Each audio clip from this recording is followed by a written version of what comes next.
Workflow. Finally, we'll just a quick overview of how the workflow works in the system. We'll pick this Alison Mortimer record again. We'll see that in the activity log there's no activities so far have happened.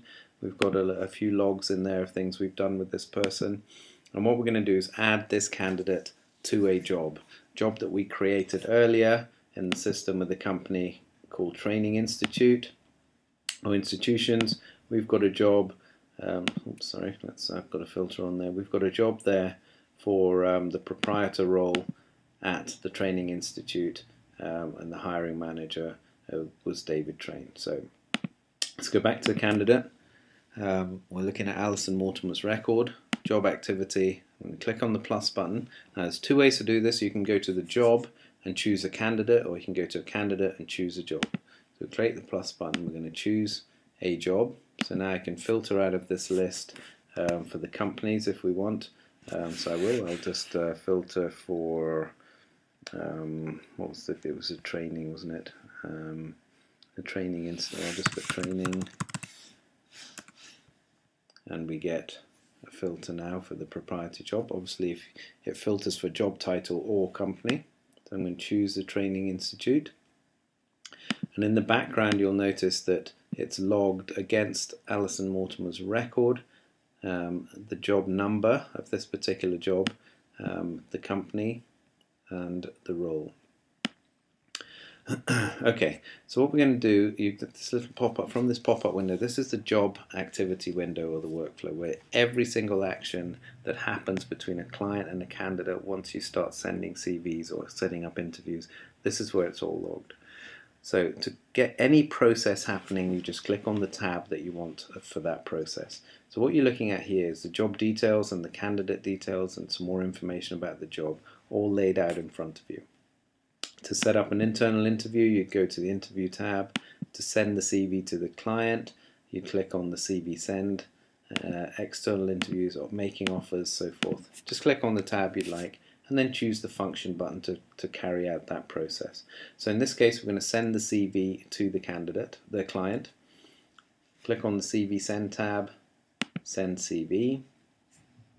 Automatically an email will be set up going to David, who's the hiring manager of this job at hrspro.com, so the email's already there. The template document's already been chosen, the attached CVs.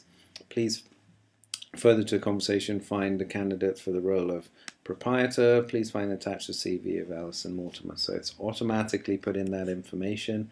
Again, I'm going to choose my mail app. Now this would have been defaulted in the system already. I'll switch off my signature because I don't have one.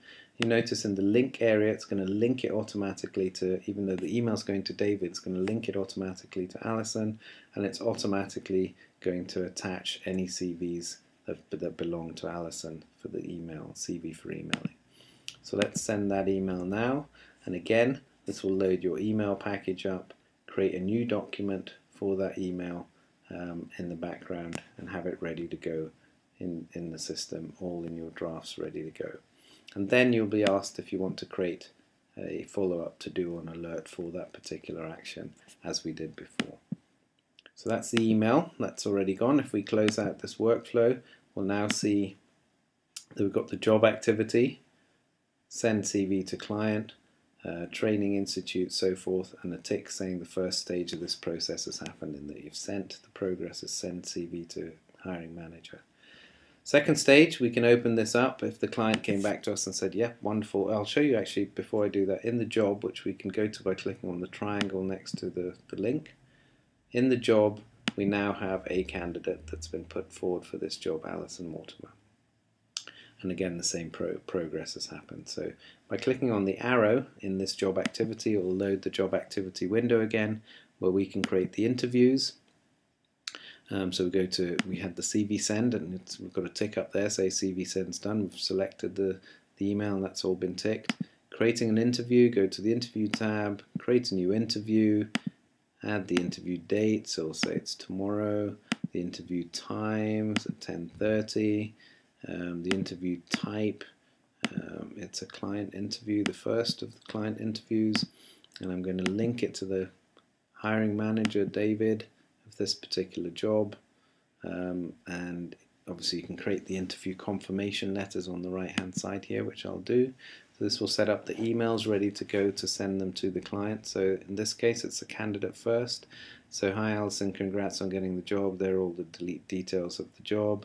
And again, I'll use my Mac email, and I won't use a signature, and we'll send that one off.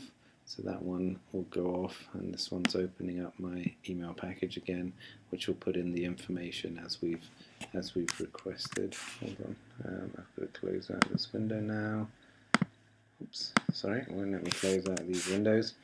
And then again, how you can create a to-do for every single action you do. I won't in this case. And now we've got the second interview. This one's now going to David, and we've got a slightly different format for the template that's been chosen, but again it's got the details of the interview and the time sitting there. And again, I'm going to choose my mail application. You need to set up your mail application as a default, otherwise you will have some issues when you send the email.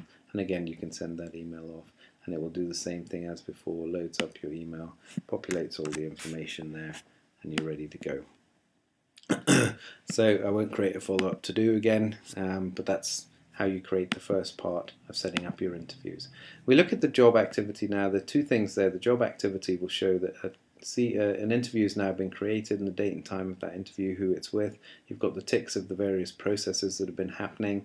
The same's happening to the candidate, so we'll go to Alison Mortimer's record, and in her job activity the same information's been tagged there. Look at the comms log now. We've got a lot more information against there, because these are the interview confirmations and the CV sends. Even the emails that have been sent to the hiring manager of the job has been logged against the candidate.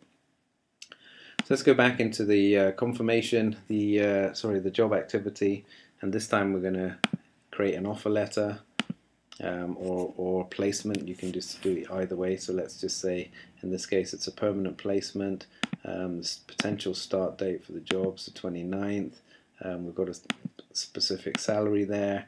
You can add any extras in there. So for example, you could add car allowances and bonuses and things like that, benefits. And then we'll send an offer details letter, which I'm going to do now. So we're sending a letter. This time obviously it's the offer letter. Again, it's chosen the template for the offer letter, populated all the information automatically. I'm going to choose my mail email package, switch off my signature again, and send that email. So that email is now ready to go as well. Populates there. Sorry, you've got to excuse this information in my emails. I'll close these down as well, hide those. Say no, and again the information will automatically pop up saying, do you want to update Alison's record here? It's obviously the offer from the company to Alison is now ready to go. So you can populate Alison's record to say that she's now part of the training company. I'm going to say no at the moment, and then you get the offer to make a placement out of this, which will set the record as being placed. So I'll say yes, and what that now does, if you have a little look at this process, you'll now see that we've got an offer's been created, a placement's been created, and with the various information that we have stored. Just by clicking one button, we sent an email that confirmed an offer that had been accepted, placement was automatically created. The whole shebang has been done in one go. Every single activity is logged here against the processes, the history. Close out of this window, and we'll now see that the process for this job is that the offer was accepted by the candidate. Go to the main area. We'll now this is of the candidate, and we'll see that let's go to the job.